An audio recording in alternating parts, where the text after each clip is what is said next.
Hello, welcome back to All for United WFC. Another signing over the line, another signing. We obviously did our reaction show the other day on Saturday evening. We did not expect to be doing that one.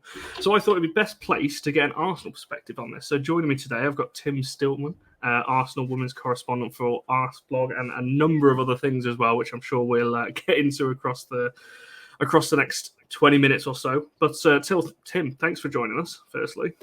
My absolute pleasure. Thanks for having me. Absolutely no problem. I know you've got a lot of thoughts on this Parris sign as well. So I'm just going to dive straight into it and ask you, I guess, straight off in terms of your just initial thoughts, because I think it came out. I think it was David Ornstein, if I'm not mistaken, that came out a month or so ago, mid-Euros, which was a bit strange, saying that the deal was done. And usually when he tweets, it's pretty much nailed on. What was your kind of initial thoughts then when you saw the signing of Parris to United? Yeah, so I knew that I knew she was going to go. And I knew that she was talking to clubs, I think even before the end of last season. I'm also told that basically it was Tottenham and Man United who were interested. So from my perspective, she's chosen the right club out of those two choices. And obviously Tottenham, the Tottenham have done some good stuff in the transfer window, but we're not having a go into Tottenham. Sorry about that. So like not surprised at all. And just purely from an Arsenal perspective and United fans, I will be more positive about this signing from your perspective in a bit. But from Arsenal's perspective, it just didn't work. And it was clear about halfway through the season that it wasn't really going to work. And obviously there's a World Cup next year, and Keats probably now a fringe player in that England squad. And by no means, I didn't even think she was a lock for the Euros squad. And I think another season like this one, and she would fall out of the picture. So she had to do it. It wasn't going to work at Arsenal. Unfortunately for her, what happened was she was signed before Jonas Eidevall was appointed. So Arsenal were a bit opportunistic. They knew that Keats was gettable, and Arsenal, they didn't know who their manager was going to be, but they weren't going to know who the manager was going to be. A little bit like you guys with Mark Skinner last year, albeit I think Jonas came in a bit earlier than that. It was kind of like, we don't really know who the manager's going to be, but we know we can get this player and she's really good. And there's a good chance that the new manager will be able to use her. And unfortunately, that wasn't the case, because the way Jonas plays just not suited to Nikita Parris. The way Jonas wants his wingers to play. He bought Tobin Heath. You guys know what Tobin Heath does. Loves Katie McCabe. Loves Beth Mead. He wants his wide players to, stay out pretty wide, commit players, take players on, get crosses in. It's not Keats's game. Keats is an off-the-ball player. She likes making those runs into the box, and that's just not what Jonas wants from a wide player. So from Arsenal's perspective, it had to happen. And from Arsenal's perspective, I think they will get in a pretty top-class wide player who will suit what Jonas wants more. However, we were talking off mic a minute ago, and you'll see that no Arsenal fans really have anything bad to say about Keats. I think we all just recognised that she wasn't the type of player we needed, but that she's still a very good player. I guess that was going to be one of my first questions. I'm going to come back to a time, particularly last season, and I am going to bring up obviously the World Cup next year as well. But you mentioned that. What's the feeling from the Arsenal fans? Because I think it's fair to say, I think United fans are very split on this. It's not the first signing this summer. Adriana Leon, Rachel Williams, a lot of fans are very split on a lot of our signings this summer.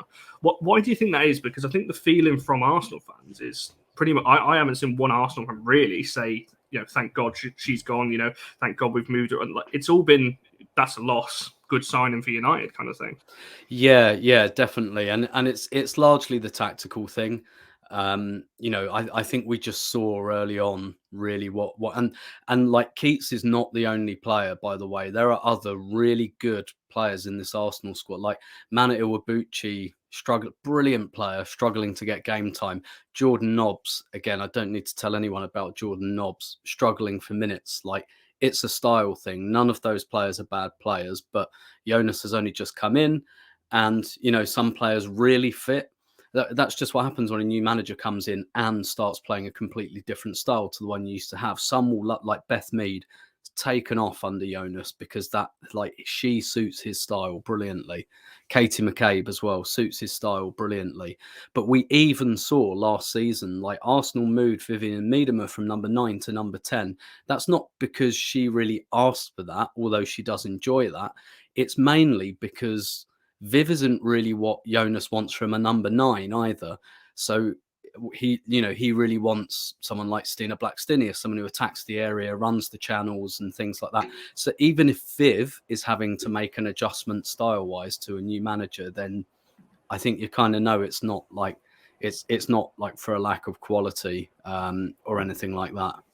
Yeah, I think you've pretty much just answered my next question there in terms of obviously a time. I think that's the major criticism from United fans. I think it was the one goal last season, obviously the penalty in the WSL, that is. And I think if you're looking at that as a record, obviously on paper it's not going to look great. But from what you're saying now, with the sounds of it, obviously you can correct me if I'm wrong here, but it was more down to maybe the style of playing. Now we know that Mark Skinner for me has got a very set way of playing, and I think last summer you mentioned it there, he came in quite late. A lot of the signings were already done before he came in, so a lot of them weren't his players. And I think now obviously we're seeing the type of player he's bringing in. But is that maybe why it maybe went wrong for Parris then last year? I say went wrong. I'm not going to pass judgment because I didn't watch that much of it, but you watching it kind of week in, week out when she played, stats aside, what was it, the system that was harming her, or was she actually quite good in game, but the numbers maybe just didn't reflect it? No, I'll be completely honest. The numbers are about reflective. Like, she wasn't unlucky. She didn't enormously underperform, like, expected goals, expected assists, or anything like that. Like, the performances weren't there. And like I say, I don't think that's because I don't necessarily think she's on the wane. Like, maybe in a couple of years, maybe because she's a player who has historically relied a lot on that explosiveness over 5-10 yards to get away from players, particularly in the area. I don't see any sign that that's gone as yet. But to be fair, I think you do find that players like Keats hit their ceiling maybe a little bit earlier because she's not an on-the-ball player. She's an off-the-ball player, which is actually, and we'll come on to this, but I'm sure. But I think that's why she'll suit United. With the other players United have in the front line. But the thing is, when she first arrived, I thought, brilliant, because Miedema's going to pull away from that front line. She's going to leave that space and Keats is just going to run into the box. But that's not how Jonas wants to play. And like under Joe Montemuro, that really would have flown because he loves that interchanging of positions and that total football style. Not what Jonas wants. Jonas likes players to be in their positions. He likes his wide players wide. He likes his centre forward in the penalty area. He likes his central midfielders in central midfield. There's not much. It's like it's a solid shape that he likes. And that's, and that means that your wingers do a lot of work kind of near the touchline. That's not where you want Nikita Parris. You don't want her on the touchline. You don't want her taking players on. You don't want her combining with a fullback, really. If you look at when she was really, really good at Man City, that's not what was happening. At Man City, she was basically a striker, but just starting from a slightly wider position. That's what I think she really needs to flourish. And it just wasn't going to happen for Jonas at Arsenal. And there was, for me as well, it was really ominous earlier in the season when we played Barcelona. And Jonas said, yeah, what we need. And now I look back, I know he was thinking, I'm going to sign Stina Blackstenius and she's going to do this. But he was saying, yeah, what we need actually, we need someone to like get in behind and stretch these teams. And we haven't really got that. And I was sitting there thinking, we have got Nikita Parris, but like he'd clearly, I think, almost mentally dismissed her a little bit because he wanted that from his striker, not from his wide player. So I think all the reasons it didn't work for Keats at Arsenal are completely explicable tactically. There's for me, there's just no other reason. No, like Jonas was very complimentary about her attitude. And all of the players really liked her. Several of them know her very well anyway. And she was really well liked and well respected. Like for me, 100% tactical, 100%. And I don't even think it's the going back like up north, like closer to. I don't even think that's a factor either. No, it's interesting, and I think as well when you've got a player like Beth Mead who's had the year of her life, really, the season that she's had, the Euros that she's had. I mean, I say this a lot about the United girls. I think these players, particularly in the Lionesses squad, they've gone from being very good players to now superstardom particularly after the Euros, and Beth Mead's now gone through that. But just one more question, like in terms of time at Arsenal, maybe a little bit of Leon as well, because there's a little bit of even though her numbers were good, I think there's a lot of criticism there that it's not as good as it should have been. There's I guess a theory out there that, and it's not a theory, I actually do believe this, that the women's game has evolved so much in the last 5 years, just looking at the last 5 years, that some players like Nikita Parris and so on haven't kept up with the way that the women's game has gone. Would you think that's a fair assessment, or do you just think, like you said there, that again, I didn't watch her too much at Leon either, so I can't give too much of a judgment there. But do you think that's a fair assessment, or do you think it is down to what you said a minute ago in terms of the tactical side from the manager? See, I think there might be something in that. I'd say, like at Leon, she was playing as a centre for, like as the backup centre forward, and again, I don't really think she's a centre forward. There could be something in that, because I get it. It did used to be the case a couple of years ago. Like I always used to semi-joke about Arsenal putting Jen Beattie up front, because Jen Beattie used to play up front for Arsenal when she was younger, because she's just unbeatable in the air. And I think there was a time not very long ago, really, where in women's football, if you're really fast or you're really good at heading the ball, put that player up front, because those things will get you very, very far.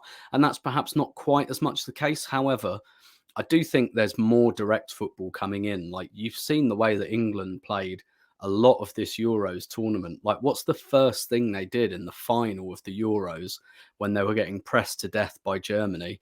They brought Toon and Russo on because they wanted to go a bit more direct. What did they do against Spain?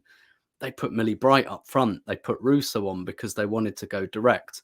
And like I know Nikita Parris is not like, she's not going to go up and win you headers or anything like that. But if you want to play direct, if you want to play back to front quickly, she can do that all day. Now, whether I guess the issue you might look at is say like, well, actually, and this is very similar for United, right? Most of the time you play against the deep block in the WSL, particularly United at home. So realistically, how often are you going to be able to put Nikita Parris in behind when everyone's sitting back? But I think she's a bit more sophisticated than that. I think she stretches teams. I think she gets in behind. I don't think she needs 30 yards of green grass. I think she got the intelligence to bend those runs around the back of the fullback. So there might be something in that, but I'm not that convinced. I just think Keats is, and look, there's a good argument that the absolute world-class players are not system players, that you just put them in any team and they'll be fine. And yeah, there is something in that, don't get me wrong. But I do think with Keats, if you put her with the right kind of complementary attackers, I think you'll see something closer to what you saw in that last season at Manchester City. I do. I really hope so. And that's the one thing I've stood by this. I said it on Saturday's show that, if we can get that player back, if she scores 10 goals in the WSL next season, up like way beyond, what, when you look at the other United girls' numbers, I think just getting into double figures would be pretty incredible. I don't think she will, personally, even though I have stood by the fact I think she's going to be our second top scorer next season. It's a bold thing I'm going to put out there. And but in terms of what she can add, then, what do you think? I saw some back and forth, some opinions. Obviously, you had from your own observations about United. What do you think she can add that's different to what we've got? Because we've brought in a hell of a lot of attackers this window: Garcia, Leon, Williams, and now Parris. That's 4 attackers, and we've only, if we let go, Fuso on loan. So you're looking at it there. We've kept a lot of attackers as well. So what do you think she can add that's different to what we've currently got?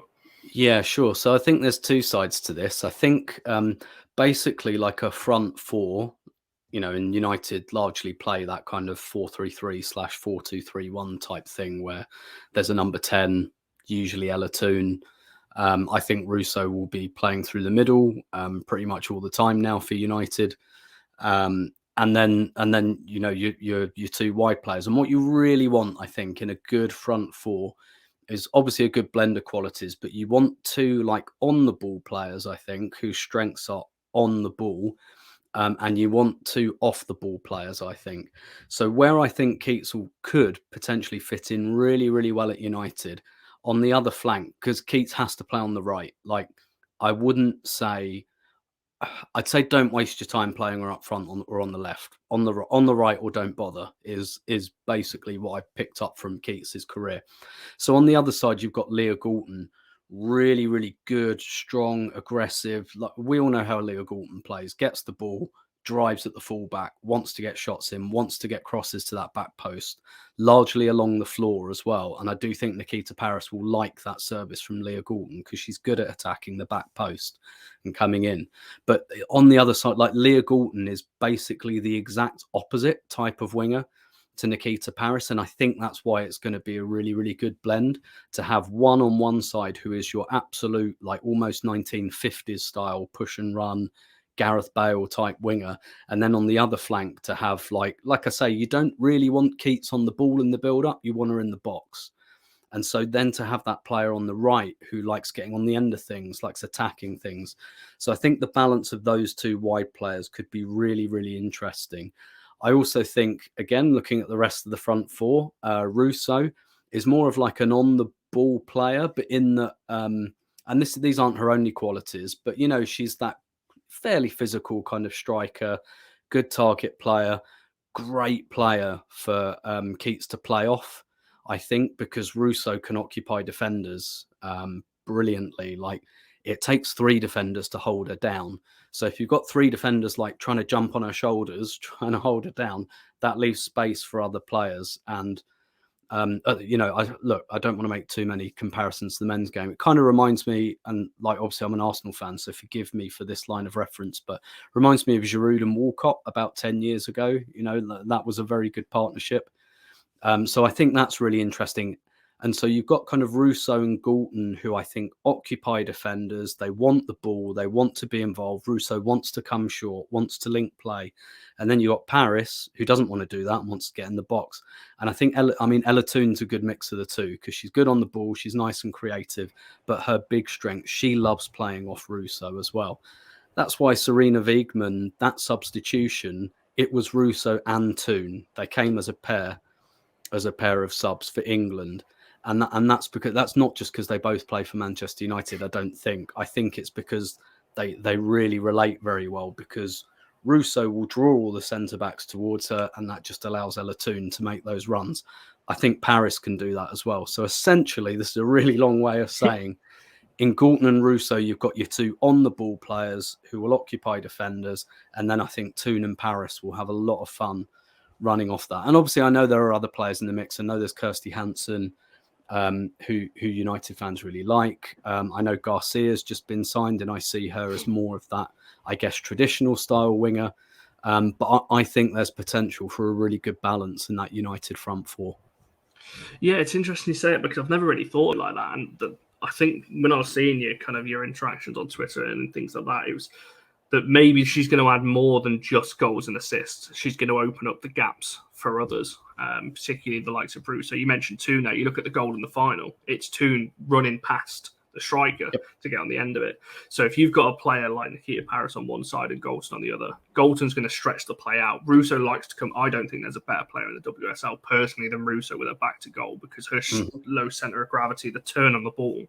If she can do that and, like you said, play the ball through, and you've got Tooney running onto it, you've got Parris one side and Galton the other, that could be a dangerous attack. And I also think as well, with the signing of Garcia, it gives her a little bit of time to bed in as well, personally, because she's coming to a new league, relatively young as well. Signing Parris, it means that the pressure's not all on Garcia then to perform week in, week out. So that's another... Yeah. And there's still 5 subs in the WSL, like there has been for the last couple of years now as well. And again, Garcia, even you can use Keats as an impact sub. I think Kirsty Hansen is really good in that. I think she's a really good closing out player.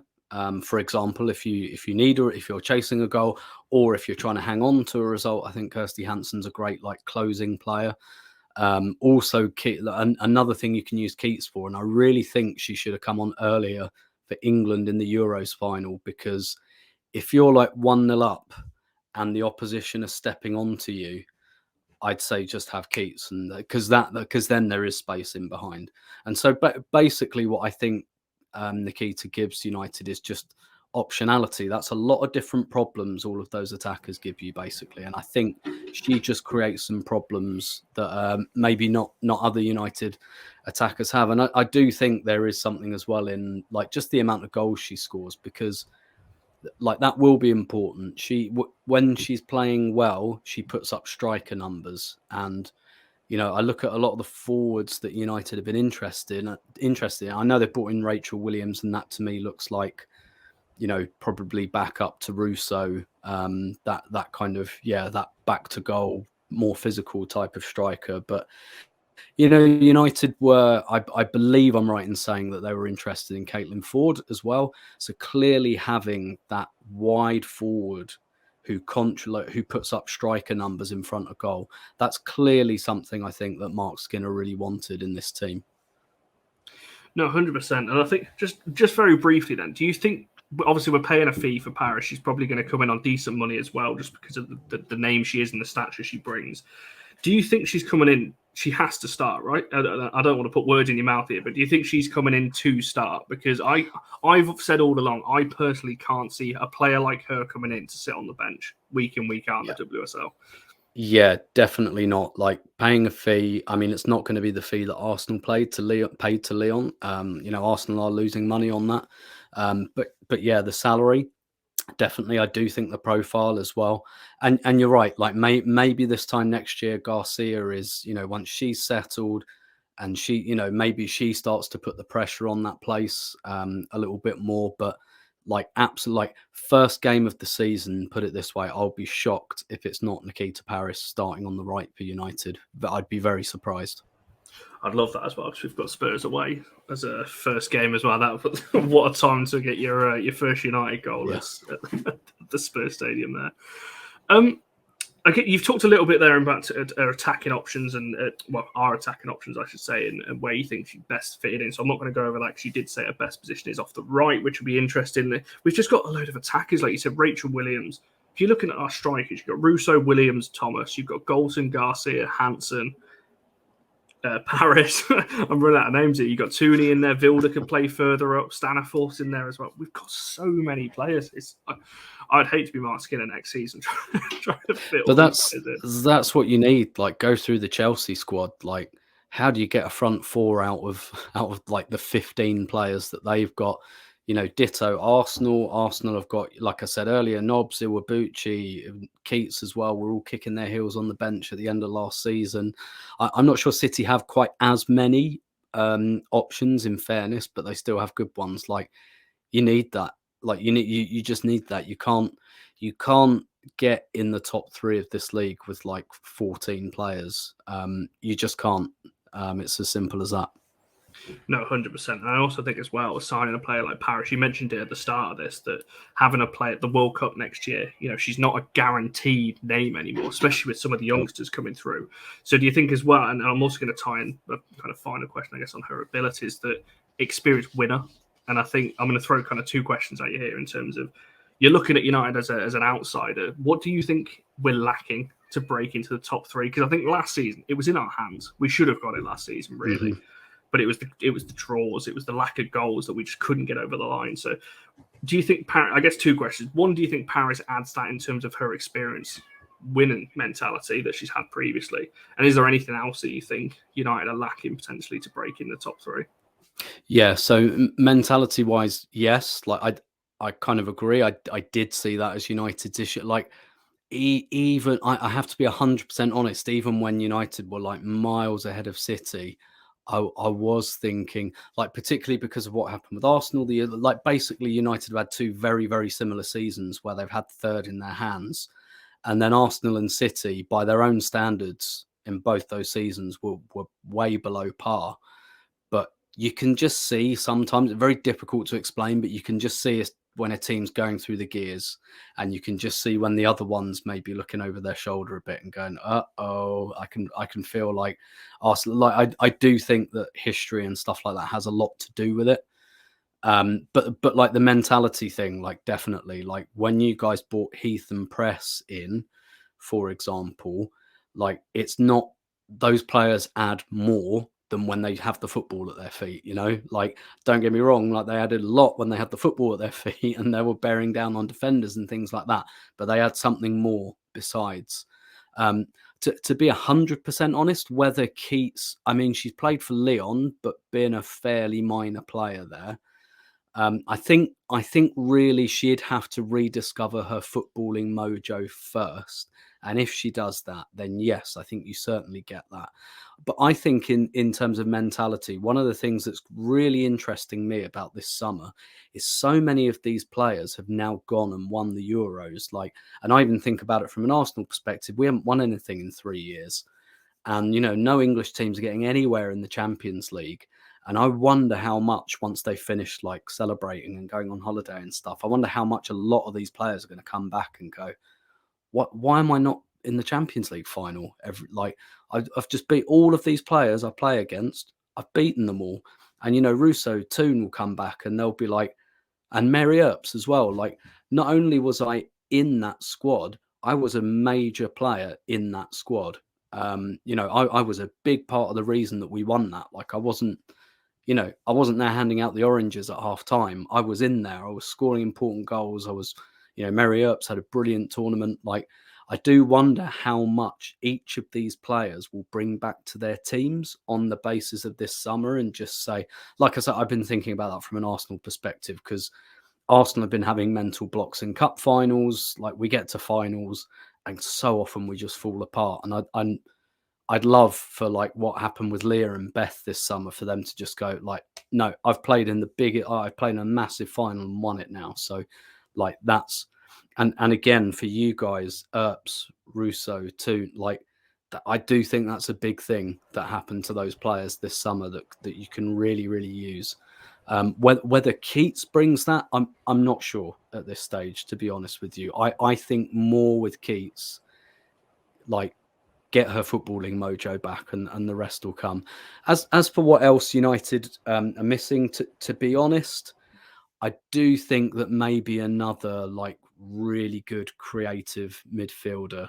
I mean, to be fair, like Boarisa, I mean, I know she's not like a creative player as such, like really good player, but I don't think we saw like her best last year. I do think that like Jackie Groening was such a big miss all season. But I just think like maybe an upgrade on like a Lucy Staniforth, for example, or like someone to come in and like, you know, either as backup to or alongside like someone like Katie Zellum. I do see that kind of, yeah, that number 8 role, to be honest. And it's not to say that the players United have there are bad by any stretch of the imagination, but like I could really see like a proper uptick there. I do also think at fullback as well. Forgive me, I can't remember what you guys have done in the market of fullback, but you know, having like Hannah Blundell playing left back for the whole season, really good player, but like that's not her position. Like there should be like a dedicated, like really good left back. I can't remember whether anyone's been signed or maybe I'm missing someone. Yes, we signed Maya Letizia, but again, not really a left back. But what I've said, I think Maya could come in on a slips to the other side. Honor goes to left back, and you stick Maya at right back. I wouldn't be against that. So I think that number 8 piece, that's probably where I'd look if I was Mark. Whether that will get done this summer or not. Yeah, I personally don't think so. I think once we've got Tunkara over the line, which is looking likely that's going to be next week, I think that's probably our business done. Talking about transfer windows, and before we wrap up, I just want to get your thoughts on Arsenal's transfer window, really, and where you stack up going ahead of next season, obviously, because you want to make that jump, obviously, to overcome Chelsea. I'd like to see someone else other than Chelsea win it, to be totally honest. I don't think it's going to be us. So how do you assess kind of Arsenal's window? Because I agree with what you said, actually, very briefly, that I think all of the Lioness girls are going to come back, and it's almost like a new signing. Like I said earlier, you got the 3 United girls, obviously, from our point of view, coming back 10 feet taller. You got the likes of Beth Mead, what a year she's had, and then the brilliant tournament. Leah Williamson as well, captain the side and everything else.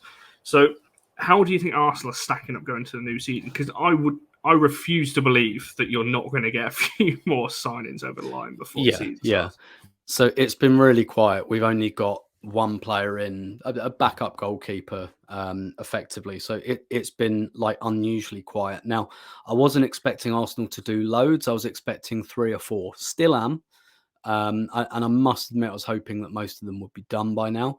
What I kind of know is that Arsenal have gone quite big on some targets, which in like most respects is really good, but those are also really difficult deals to do.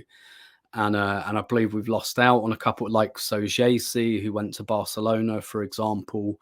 That was kind of a symptom of us keeping Miedema. It A, meant that we had less urgency to get her, and B, that Barca had more urgency to bring someone in because they missed Miedema, they missed Katoto, they lost Hermoso, like they needed to bring someone in. So they got that one done. At the moment, Arsenal have met the release clause for Jelena Sankovic from Rosengård, which would be a really interesting signing, actually, because she's an attacking midfielder. And that's one area of the Arsenal squad you look at and think they're pretty stacked. And what we really need, we need a wide player to replace Keats, which will happen. And I'm expecting that to happen in the next kind of couple of weeks. I'm expecting that to be a pretty big ticket signing. We really, really need backup to Leo Volti. We don't really have another proper defensive midfielder, and that's a vulnerability in the squad that needs to be sorted. So like a wide player and a defensive midfielder, I expect Arsenal to do both those things. But obviously they haven't done them yet. The other thing I think Arsenal have tried to do is bring in like a young striker as backup, because effectively they don't really see Miedema as a number 9 at all anymore. She's just going to play 10. So just like a backup to Stina Blackstenius. But again, a couple of the targets they've had have basically been promised like more starts elsewhere. So they haven't been able to do that yet. So, but what Arsenal have done is keep a very stable core, and they've got players to new contracts they really wanted to get. That was important. Arsenal brought in 9 players last year, 6 in the summer, 3 in January, new coach, lot of upheaval. And I think they wanted a little bit more of a settled summer this summer, which they've managed in terms of keeping the players they wanted to keep. But I'll be completely honest, I was really hoping to have at least a couple more players through the door by now. But I think some of that is tied to the Euros as well, and players going deep in the Euros. But then like that's what happened with Keats, and United have got that announced within a week. So yeah, probably slower going. Like the moves Arsenal have tried to make have been good, but probably slower going than we wanted, particularly with the start we've got to the season. 100%. I do think as well, Miedema's like a new signing, getting her to stick around as well. We'll wrap it up there then. Thanks, obviously, for coming on. If people want to find some of your work, if people want to follow you on Twitter and all these kinds of things, where can people find you and check out any of your work that you're doing? Yeah, well, I probably wouldn't advise it if you're a United fan, to be honest. But I'm on Twitter at Stilberto. So I write mainly about Arsenal women for Arseblog News. I do other more kind of general WSL work, some work across like international football as well. So I do tweet about a lot of other stuff in women's football as well. Oh, sorry, I thought there was going to be a lot more there. I wasn't ready for that one. But no, make sure you go and check all that out.